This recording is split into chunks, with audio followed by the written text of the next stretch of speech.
Apa kalian rasakan menjadi rakyat Indonesia pada tahun 2016 sampai 2019? Kebetulan itu pada pemerintahan Presiden Jokowi pada periode pertama. Khususnya pada bahan pokok yang kita makan sehari-hari, yang kita beli sehari-hari itu apakah mahal atau biasa saja atau murah begitu. Sepertinya pada saat itu biasa saja ya, karena naiknya itu biasa menjelang hari raya atau menjelang tahun baru harga bahan pokok itu. Pada waktu itu kan ada kemarau panjang dari pertengahan 2015 sampai pertengahan 2016 karena banyak petani yang gagal panen. Tidak bisa dipungkiri juga pada waktu itu Pak Jokowi lagi menggenjotnya pembangunan infrastruktur di seluruh Nusantara atau pembangunan massal. Karena waktu itu dengan tujuan untuk mempercepat pertumbuhan ekonomi, dan juga kebetulan pada periode 2016 sampai 2019 Indonesia menjadi tuan rumah Asian Games.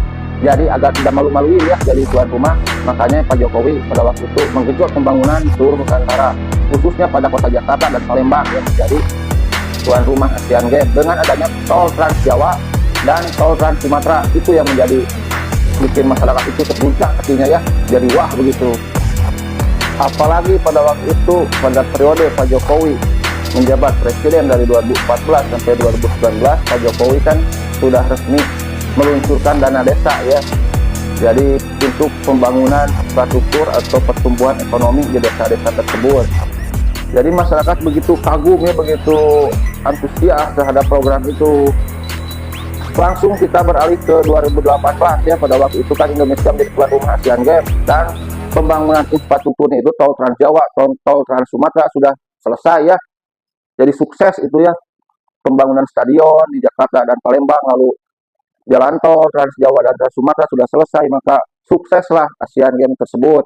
Meskipun waktu itu pada tahun 2018 tidak bisa dipungkiri Indonesia itu lagi berduka karena pasalnya ada rentetan bencana alam seperti pada gempa Lombok pada tahun 2018, tepatnya bulan Juli sampai Agustus, yang memakan korban jiwa lebih dari 500 orang meninggal dunia.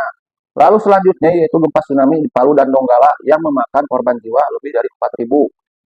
Lalu selanjutnya yang terakhir itu pada Desember 2018, akhir tahun, yaitu tsunami Selat Sunda akibat letusannya Gunung Krakatau yang memakan korban jiwa hampir 400 orang.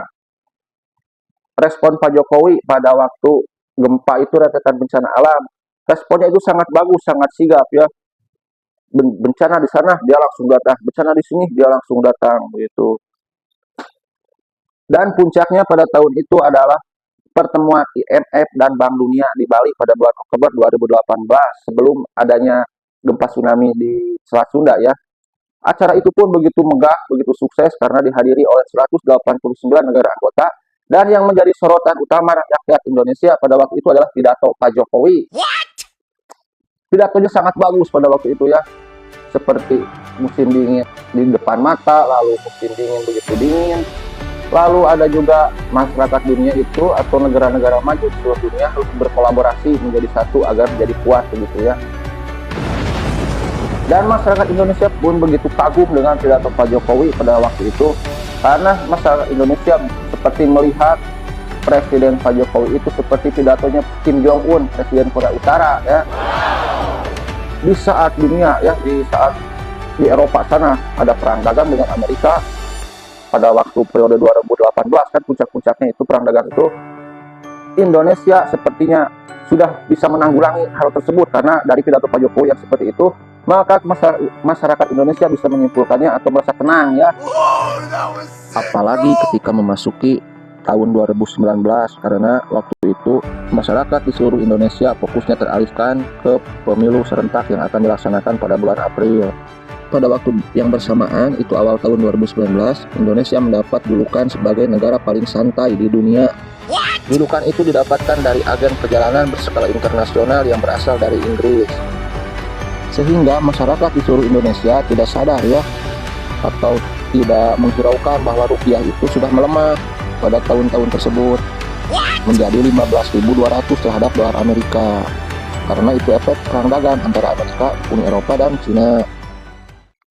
Hal itu ditandai dengan kenaikannya harga emas dan bahan-bahan pokok seperti beras, gula, dan daging apalagi menjelang hari raya atau tahun baru. naik itu sangat signifikan. Dan juga ada BBM yang naik turun, bahkan di tahun 2019 itu harga BBM sempat turun. Berbeda dengan rokok, harga rokok itu tiap tahun itu terus mengalami kenaikan, sampai hari ini pun sama. Meskipun saat itu pemerintah sudah ada kebijakan HET atau harga eceran tertinggi, namun nyatanya para pedagang di pasar atau di warung-warung tidak mau mengambil resiko. Apalagi mendengar harga BBM itu sudah naik turun dan harga emas sudah mulai naik. Jadi mereka mematok harga yang standar. Karena di Indonesia pada saat itu lagi masa pemilu atau masa kampanye, nyatanya masyarakat Indonesia kebanyakan tidak menghiraukan hal tersebut.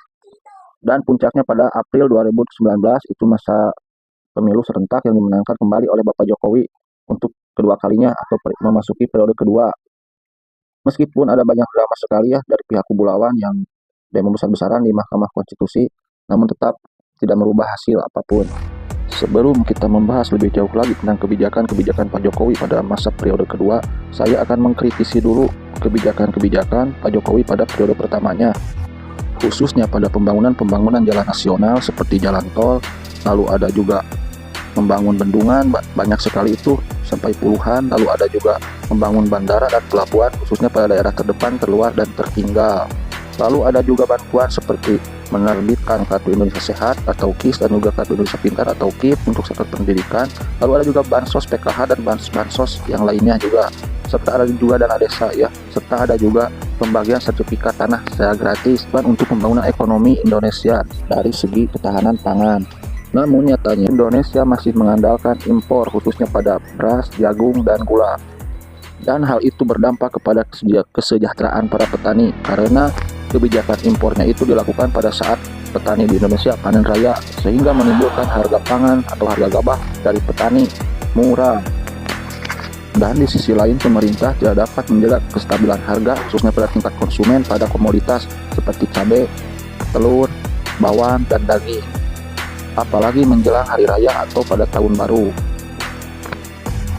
Dia mau tahu kisah selanjutnya perjalanan Indonesia khususnya dari bahan pokok yang kita rasakan sehari-hari sebelum adanya COVID dan pada masa pemerintahan Pak Jokowi periode kedua sampai hari ini. Saksikan terus pada channel Politik Teknologi atau tinggal klik logo saya di bawah ini. Terima kasih. Wassalamualaikum warahmatullahi wabarakatuh.